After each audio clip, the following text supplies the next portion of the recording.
Hello everyone, so আজকে আমরা আলোচনা করবো যে গতিশীল ইলেকট্রনের ডি ব্রগলি তরঙ্গদৈর্ঘ্য বা de Broglie wavelength of moving electron. তো আমরা জানি যে আমরা যখন ডি ব্রগলি প্রকল্প বা ডি ব্রগলি হাইপোথিসিস পড়ছিলাম, তখন আমরা এটা জানি যে যখন কোনো পদার্থ গতিশীল অবস্থায় থাকে তখন তার সঙ্গে একটা ওয়েভ নেচার অ্যাসোসিয়েট থাকে। এটা আমরা জানি, এটা আমরা পড়ে এসেছি। সে ডি ব্রগলি যে প্রকল্প সেই সূত্র থেকেও আমরা জানি যে সেই অ্যাসোসিয়েট যে তরঙ্গদৈর্ঘ্য তার যে ফর্মুলা সেটা হচ্ছে কি lambda equals to H by P বা এইচ ইকুয়ালস টু এমবি, যেখানে এমবিটা কী হচ্ছে মোমেন্টাম অফ দ্য পার্টিকেল। যদি ওই পার্টিকেলটার মাস থাকে তার সঙ্গে এবং সেটা একটা গতিশীল অবস্থায় থাকে তার সঙ্গে, এবং ওই পার্টিকেল যদি একটা মোমেন্টাম পি থাকে, তবে তার অ্যাসোসিয়েটেড যে ওয়েভলেন্থ সেটাকে রিপ্রেজেন্ট করছে কী দিয়ে, lambda equals to H by P বা lambda equals to H by m b. আমরা এখানে যদি লিখি বিষয়টা, সরি, এ হচ্ছে আমাদের একটা পার্টিকেল ভি ভেলোসিটিতে মুভ করছে, যার মাস হচ্ছে এম, তার সঙ্গে একটা ওয়েভ নেচার অ্যাসোসিয়েট থাকে। এটা আমরা জানি ওয়েভ নেচার অ্যাসোসিয়েট থাকে, এবং সেই ওয়েভ লেন্থটাকে আমরা রিপ্রেজেন্ট করে কী দিই, এইচ ইকালস টু পি বা H equals to M V, যেখানে পি হচ্ছে মোমেন্টাম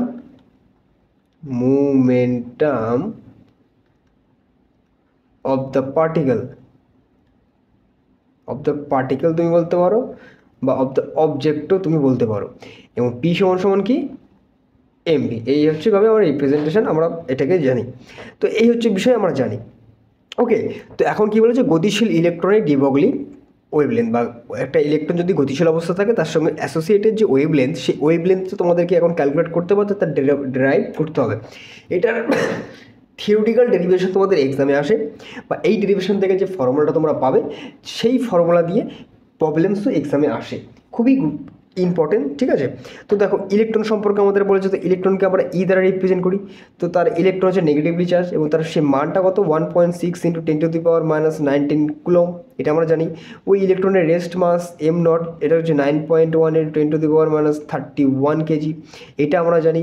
এখন আমরা জানি কি ইলেকট্রন, এই যে ইলেকট্রন একটা পার্টিকেল যে মুভ করছে, যদি ভি ভেলোসিটিতে মুভ করে এবং সেই ভি ভেলোসিটিটা যদি লেস দ্যান সি হয়, মানে কি আলোর গতিবেগের থেকে খুব কম গতিবেগ নিয়ে সে মুভ করে, সেক্ষেত্রে যে কার্যকর মাস এম, সেটাই এম নটের সমান। স্থির অবস্থায় একটা ইলেকট্রন, স্থির অবস্থায় যে মাস এম নট সমান সমান এটা, যাকে আমরা স্থির মাস বলি, সেই ইলেকট্রনটা যদি লাইটের গতিবেগের খুব কম গতিবেগ নিয়ে গতিশীল অবস্থা থাকে, সেক্ষেত্রে তার সেই মাসটা সেই স্থির অবস্থায় মাসের সমান হয়, এটুকু আমরা জানি। মাস চেঞ্জ হয়ে যাবে কখন, যদি এই গতিবেগটা লাইটের গতিবেগের কম্পারেবল হয়, সেক্ষেত্রে এম আর এম নটের সমান থাকে না, সেক্ষেত্রে এম হয়ে যায় am not divide by √1 - v²/c²। এই ফর্মুলাটা দিয়ে আমরা তখন ক্যালকুলেশন আসতে হবে, বাট এটা আমাদের সিলেবাসে নেই। আমাদের এখন কি বুঝতে হবে যে ইলেকট্রনটার গতিবেগ আলোর গতিবেগের থেকে কম, সেক্ষেত্রে তার স্থির মাসের সেই মুহূর্তে তার যে মাসটা সে তার স্থির মাসের সমান, এবং সেই মাসটা হচ্ছে এত। এই হচ্ছে আমাদের ক্যালকুলেশন। সব কিছু কী হচ্ছে, লাইটের গতিবেগের কম গতিবেগ নিয়ে আলোচনা হচ্ছে। ওকে, এখন কি বলছে যে এখানে একটা পয়েন্ট আমাদের লিখতে হবে, যদি ভি ভোল্ট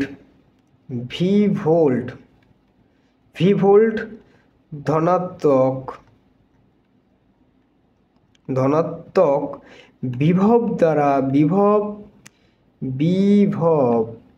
বিভবের দ্বারা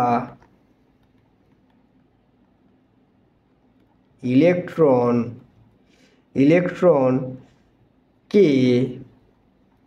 অ্যাক্সেলারেটেড করা বা ত্বরান্বিত করা, ইংলিশে যাকে বলে অ্যাক্সেলারেট,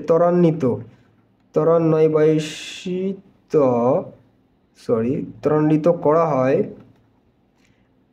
হয়, তবে অর্জিত গতিশক্তি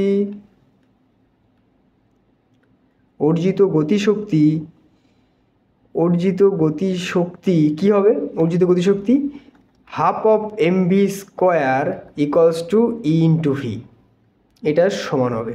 বিষয়টা এখন বোঝার বিষয়। দেখো এখানে আমি একটা ভোল্টেজ দিয়েছি ভি, এখানে একটা ইলেকট্রন আছে, ইলেকট্রনটা এদিকে ভি ভেলোসিটি নিয়ে মুভ করছে, বিভবের মধ্যে দিয়ে যাচ্ছে। তাহলে এই দিকে যখন পজিটিভ চার্জ এইদিকে রয়েছে, তার মানে কি সেই ইলেকট্রনকে টান দিচ্ছে, তার মানে কি এর ভেলোসিটি ইনক্রিজ হওয়া মানে কি কাইনেটিক এনার্জি কে ইনক্রিজ হওয়া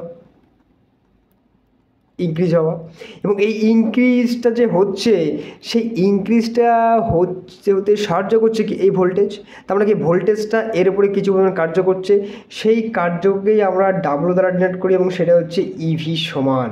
তাহলে এই পরিমাণ কার্য, এই পরিমাণ গতিশক্তি অর্জন করতে ব্যবহৃত হচ্ছে, তার মানে কি ভি ভোল্টের মধ্যে দিয়ে ইলেকট্রনকে ত্বরান্বিত করলে অর্জিত গতিশক্তি এই সমান এত, তার মানে এই পরিমাণ কার্য হচ্ছে এই পরিমাণ গতিশক্তি ত্বরান্বিত গতিশক্তি অর্জন করতে সাহায্য করছে। ঠিক আছে, এই পরিমাণ কার্য করছে, এই পরিমাণ গতিশক্তি তার বিনিময়ে উৎপন্ন হচ্ছে, মানে দুটো সমান। তাহলে দুটোকে আমরা ইকুয়ালভাবে লিখতে পারি, বোঝা গেল? এই পয়েন্টটা এই পর্যন্ত তোমরা লিখলে, এবং এই বিষয়টা কীভাবে হলো, এইভাবে হলো যে ভি বিয়োগ প্রোভেট ওই যে পোটেনশিয়াল এর উপরে কিছু কার্য করছে, সেই কার্যের কারণে ভি গতিবেগ অর্জিত হচ্ছে এবং সেই গতিবেগ অর্জনের কারণে তার গতিশক্তি ইনক্রিজ হচ্ছে, এবং সেটা হচ্ছে পরস্পরের সমান হবে। এ ক্ষয় করছে তবেই তো সে পাবে, একজন ছাড়বে আর একজন তো পাবে, সেই ক্ষেত্রে এই হচ্ছে বিষয়। তাহলে দুটো পরস্পরের সমান, বোঝা গেল? ক্লিন, ওকে। তাহলে নেক্সট পেজে আমরা কী পাচ্ছি? নেক্সট পেজে আমরা পাচ্ছি half of M V square equals to E V, বোঝা গেল? ইভি। এখান থেকে আমি কি পাচ্ছি? M V square equals to 2 E V. এখন দেখো আমি কি করব, দেখো এখানে দুই পাশে এখানে ভি স্কোয়ার আছে, তো আমি চাইবো কি এখানে কি আনবো, দুই পাশে এম দিয়ে গুণ করে দেবো। তাহলে এই পাশে এম দিয়ে গুণ করে দিলে এম স্কোয়ার ভি স্কোয়ার হয়ে যাবে, আর এই পাশে 2 ভি হয়ে যাবে। এই যে পেলাম আমি, এই যে পেলাম। এখন আমরা একটা জিনিস জানি, সুতরাং এখানে লিখবো সুতরাং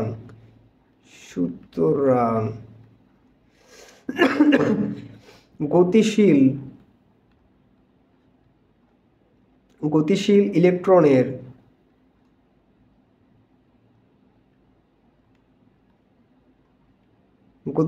ইলেকট্রনের ডি ব্রগ ওয়েভলেন্থ ল্যামডা সমান সমান আমরা কী লিখলি, h/p এবং h/mv।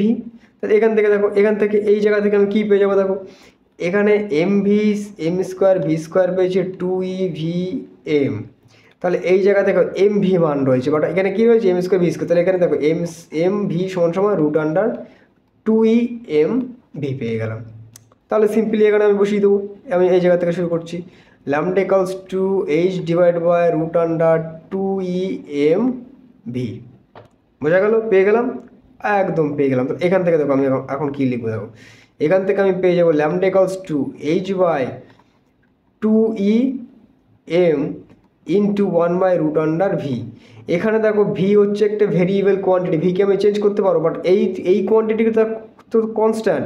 ই এর মান তো আমরা জানি 1.6 × 10⁻⁻19 কুলম্ব, আর মাস অফ দ্য ইলেকট্রন আমরা জানি কি 9.1 × 10⁻31 কেজি। এর তো জানি, তাহলে এই জায়গাটা বসিয়ে দিতে পারবো, তো বসিয়ে দিতে পারবো। তাহলে আমরা কী পেয়েছি, আমরা পেয়েছি lambda equals to 1/√2em into 1/√ভি। ভি হচ্ছে ভেরিয়েবল, তাহলে এই জায়গাটায় সরি এখানে তো একটা এইচ আছে, তাহলে এখানে সমস্ত ডেটাগুলো এখন বসিয়ে দিতে হবে। সমস্ত data 6.625 × 10⁻34 divide by √2 × 1.6 10⁻⁻19 coulomb into 9.1 × 10⁻31 k g into 1/√ভি। এই জায়গাটা টোটাল ক্যালকুলেশন করো, ক্যালকুলেশন করলে কী পাবে, এখানে টোটাল ক্যালকুলেশন করলে তুমি পেয়ে যাবে 1.227 × 10⁻⁻9 এবং টোটালটা মিটারে আসবে ডিভাইড বাই √ভি। তাহলে এই পেলাম, তাহলে ল্যামডা সমান সমান এটা আমি পেয়ে গেলাম মিটারে, এটা আমি মিটারে পেলাম। এখন দেখো কী করবো, এখান থেকে আমি কী পেয়েছি, lambda equals to 1.227 × 10⁻⁻9 metre divide by √ভি। এখন এইটাকে আমি আনবো কিসে, এটাকে আমি আনতে চাইবো হচ্ছে আর্মস্ট্রংয়ে। তাহলে আর্মস্ট্রং হচ্ছে আমি কি জানি 1 মিটার সমান সমান আমি কি 10⁻10 আর্মস্ট্রং, এটা আমরা জানি 10⁻, তাই তো, এইটাই তো। 1 মিনিট আমাকে চেক করতে দাও, আমি ঠিক লিখলাম কি দেখে নিই। Just 1 minute.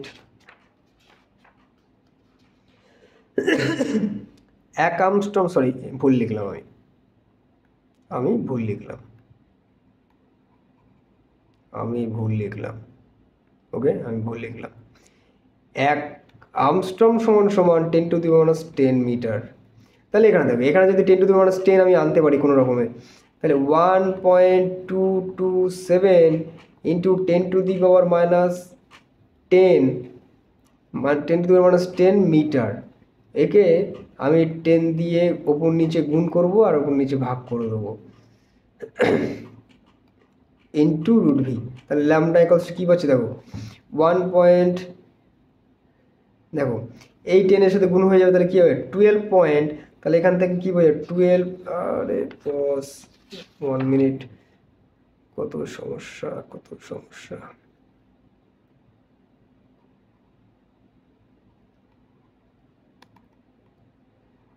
মানে মুছছে না কেন, মুছছে না, যাই হোক। ল্যামডা ইকুয়ালস তাহলে কী পাচ্ছি 12 পয়েন্ট আমি পেয়ে যাব 27 ডিভাইড বাই ভি, আর এটা হয়ে যাবে আমার 10⁻10 মিটার। তাহলে lambda equals to 12.27 into root V, আর এইটা কি 10⁻10 মিটার সমান সমান কি আর্মস্ট্রং, তাহলে এইটা হয়ে যাবে আর্মস্ট্রংয়ে। তাহলে lambda equals to 12.27 root under V Armstrong. এই হচ্ছে টোটাল ফর্মুলার অ্যাপ্লিকেশন। চলে যাবো নেক্সট স্লাইডে। তো ল্যামডা ইকুয়ালস 1 মিনিট, আমার স্লাইডের দরকার।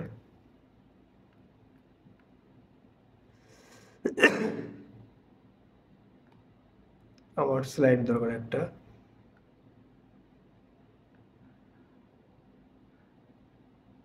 আমার স্লাইড দরকার।